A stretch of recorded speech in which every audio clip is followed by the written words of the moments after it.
11ஆம் வகுப்பு வேதியியல் பாடம் 4 ஹைட்ரோஜன். இந்த வீடியோவிலே தேர்வுக்கு மிக முக்கியமான பகுதியான ஹைட்ரைடுகள் அதாவது ஹைட்ரைட்ஸ் பற்றி பார்ப்போம். ஹைட்ரைடுகள் என்றால் என்ன? உலோகங்கள் மற்றும் அலோகங்கள் உள்ளிட்ட நேர்மின் தன்மையுடைய தனிமங்களுடன் ஹைட்ரஜன் இணைந்து தருகின்ற சேர்மங்கள் ஹைட்ரைடுகள் என்று அழைக்கப்படுகின்றது. எடுத்துக்காட்டு இருமை ஹைட்ரைடுகள், பைனரி ஹைட்ரைட்ஸ். எடுத்துக்காட்டாக லித்தியம், இது கார உலோகம் ஹைட்ரஜனுடன் சேர்ந்து லித்தியம் ஹைட்ரைடை தருகிறது. ஆக ஒரு தனிமம் ஹைட்ரஜனுடன் கூடி தருகின்ற சேர்மங்கள் இருமை ஹைட்ரைடுகள் அதாவது பைனரி ஹைட்ரைட்ஸ் என்று அழைக்கப்படுகிறது. மும்மை ஹைட்ரைடுகள் டெர்னரி ஹைட்ரைட்ஸ். இதில் ஹைட்ரஜனானது இரண்டு வெவ்வேறு தனிமங்களுடன் சேர்ந்து தருகின்ற ஹைட்ரைடுகள் மும்மை ஹைட்ரைடுகள். எடுத்துக்காட்டாக லித்தியம் போரான் ஹைட்ரஜனுடன் கூடி LiBH4 என்ற மும்மை ஹைட்ரைடுகளை தருகின்றது. அதுபோல லித்தியம் அலுமினியம் ஹைட்ரஜனுடன் கூடி லித்தியம் அலுமினியம் ஹைட்ரைடை தருகிறது. இவை இரண்டும் மும்மை ஹைட்ரைடுகளுக்கான எடுத்துக்காட்டுகள். பிணைப்பின் தன்மையை பொறுத்து ஹைட்ரைடுகள் எவ்வாறு வகைப்படுத்தப்படுகின்றன? ஹைட்ரஜனுக்கும் உலோகம் அல்லது அலோகம் இவற்றுக்கிடையே காணப்படுகின்ற கவர்ச்சி விசையை பொறுத்தோ அல்லது பிணைப்பின் தன்மையை பொறுத்தோ ஹைட்ரைடுகள் மூன்றாக வகைப்படுத்தப்படுகின்றது. ஒன்று அயனி ஹைட்ரைடுகள் அல்லது சலைன் ஹைட்ரைடுகள், அதாவது அயானிக் ஸ்லைன் ஹைட்ரைட்ஸ். இரண்டாவது சகப்பிணைப்பு ஹைட்ரைடுகள் அல்லது மூலக்கூறு ஹைட்ரைடுகள், அதாவது கோவலண்ட் ஆர் மாலிகுலர் ஹைட்ரைட்ஸ். மூன்றாவது உலோக ஹைட்ரைடுகள் அல்லது இடைசிறுகள் ஹைட்ரைடுகள், அதாவது மெட்டாலிக் ஆர் இன்டர்ஸ்டீஷியல் ஹைட்ரைட்ஸ். இந்த ஹைட்ரைடுகளை ஒவ்வொன்றாக பார்ப்போம். அயனி அல்லது சலைன் ஹைட்ரைடுகள் என்றால் என்ன? உதாரணம் கொடு. இங்கு பார்ப்பது கார உலோகங்கள் மற்றும் கார மண் உலோகங்கள். இவற்றில் பெர்லியம் மெக்னீசியத்தை தவிர்த்து மற்றவை ஹைட்ரஜனுடன் சேர்ந்து தருகின்ற ஹைட்ரைடுகள் அயனி ஹைட்ரைடுகள் என்று அழைக்கப்படுகின்றன. இந்த ஹைட்ரைடுகளில் அதிக நேர்மின் தன்மையுடைய உலோகங்கள் எலக்ட்ரானை ஹைட்ரஜனுக்கு பரிமாற்றுகின்றன. எடுத்துக்காட்டாக லித்தியம், இது ஹைட்ரஜனுடன் 400 டிகிரி C வெப்பநிலையில் வினை புரிந்து லித்தியம் ஹைட்ரைடு என்ற அயனி ஹைட்ரைடை தருகிறது. இந்த ஹைட்ரைடில் லித்தியமானது தன்னிடத்தில் உள்ள ஒரு எலக்ட்ரானை ஹைட்ரஜனுக்கு வழங்குகிறது. இச்சமன்பாட்டை சமன் செய்வோம். 2 ஹைட்ரஜன், எனவே லித்தியம் ஹைட்ரைடு முன்பு 2.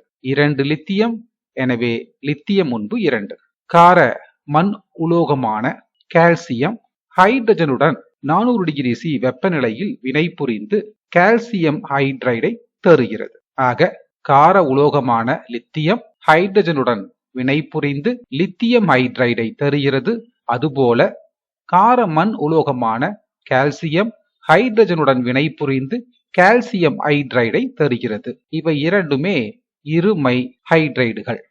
ஒன்று சகப்பிணைப்பு ஹைட்ரைடுகள் அல்லது மூலக்கூறு ஹைட்ரைடுகள் மற்றும் பொது தேர்வு 2022 கேட்கப்பட்ட சகப்பிணைப்பு ஹைட்ரைடுகளின் வகைகள் பற்றி பார்ப்போம். ஒன்று சகப்பிணைப்பு ஹைட்ரைடுகள் அல்லது மூலக்கூறு ஹைட்ரைடுகள் என்றால் என்ன? ஹைட்ரஜனானது அலோகங்களுடன் எலக்ட்ரானை பங்கிட்டுக் கொள்வதால் உருவாகின்ற ஹைட்ரைடுகள் சகப்பிணைப்பு ஹைட்ரைடுகள் என்று அழைக்கப்படுகின்றன.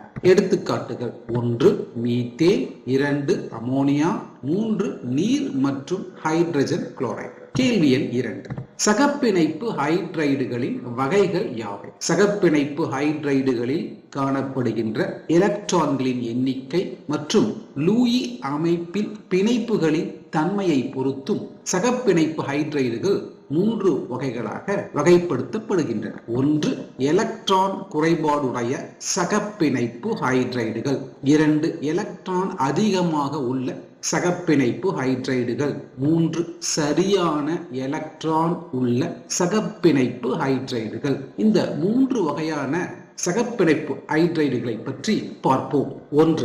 எலக்ட்ரான் குறைபாடுடைய சகப்பிணைப்பு ஹைட்ரைடுகள், அதாவது எலக்ட்ரான் டெபிஷியன்ட் ஹைட்ரைட்ஸ். 13ஆம் தொகுதி தனிமங்கள் போரான், அலுமினியம், கேலியம், இண்டியம் மற்றும் தாலியம். இவை ஹைட்ரஜனுடன் வினை புரிந்து தருகின்ற ஹைட்ரைடுகளே எலக்ட்ரான் குறைபாடுடைய சகப்பிணைப்பு ஹைட்ரைடுகள் என்று அழைக்கப்படுகின்றன. வரையறையை பார்ப்போம். 13ஆம் தொகுதி சார்ந்த எலக்ட்ரான் குறைவுள்ள தனிமங்கள் ஹைட்ரஜன் உடன் சேர்ந்து தருகின்ற ஹைட்ரைடுகள் எலக்ட்ரான் குறைபாடுடைய சகப்பிணைப்பு ஹைட்ரைடுகள் என்று அழைக்கப்படுகிறது. எடுத்துக்காட்டு, போரான் ஆனது ஹைட்ரஜனுடன் வினை புரிந்து தருகின்ற ஹைட்ரைடான B2H6, அதாவது டைபோரே என்பது எலக்ட்ரான் குறைபாடுடைய ஒரு சகப்பிணைப்பு ஹைட்ரைடு. இத்தகைய ஹைட்ரைடுகள் லூயி அமிலங்களாக செயல்படுகின்றன. 2. எலக்ட்ரான் அதிகம் உள்ள சகப்பிணைப்பு ஹைட்ரைடுகள், அதாவது எலக்ட்ரான் ரிச் ஹைட்ரைட்ஸ். 15 முதல் 17 தொகுதி வரையில் உள்ள P தொகுதி தனிமங்கள் ஹைட்ரஜனுடன் வினை புரிந்து தருகின்ற ஹைட்ரைடுகள் எலக்ட்ரான் அதிகம் உள்ள சகப்பிணைப்பு ஹைட்ரைடுகள் ஆகும். வரையறையை பார்ப்போம். 15 முதல் 17 தொகுதி தனிமங்கள் ஹைட்ரஜனுடன் சேர்ந்து தருகின்ற ஹைட்ரைடுகள் எலக்ட்ரான் அதிகமுள்ள சகப்பிணைப்பு ஹைட்ரைடுகள் என்று அழைக்கப்படுகின்றது. இத்தகைய தனிமங்கள் மீது இணை எலக்ட்ரான்கள் காணப்படும், அதாவது பிணைப்பில் ஈடுபடாத தனித்த இணை எலக்ட்ரான்கள் காணப்படும். எடுத்துக்காட்டு, அமோனியா மற்றும் நீர். அமோனியாவினுடைய அமைப்பை பார்ப்போம். NH3.